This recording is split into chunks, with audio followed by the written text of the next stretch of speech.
ঠিকই করেছেন। কারণ হচ্ছে ইলেকশন কমিশনের তো কোনো মানে প্যারামিটার নেই, কবে সর্বদলীয় বৈঠকেও কোনো এজেন্ডা নেই যে কবে ইলেকশন ডিক্লেয়ার করবে। এসআইআর নিয়ে হাবুডুবু খাচ্ছে, ইলেকশন তার মধ্যে হাফ টান করে অ্যাডজুডিকেশন অবস্থায় ডিক্লেয়ার করে দেবে, না করবে কিছুই বোঝা যাচ্ছে না।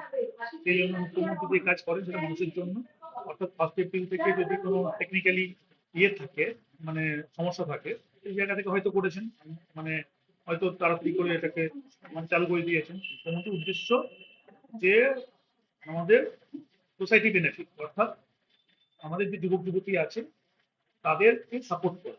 সাপোর্ট করার ক্ষেত্রে উনি তো কোনো কাজ ফেলে রাখেন না। সেটাই হচ্ছে যে কাজটা করবো বলেছেন, উনি করবেন।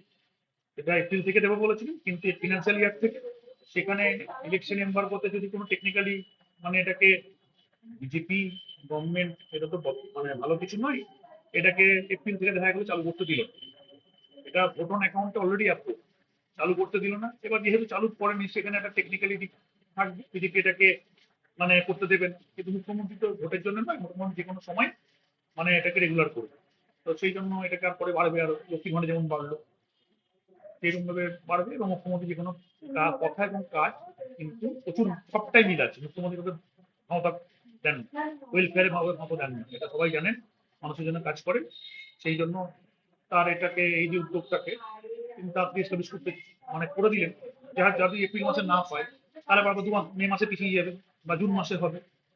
তো সেই জন্য হচ্ছে জুন মাসে না থেকে তারা তাড়াতাড়ি রেগুলার করুক, এটাকে চালু করে দিয়েছে।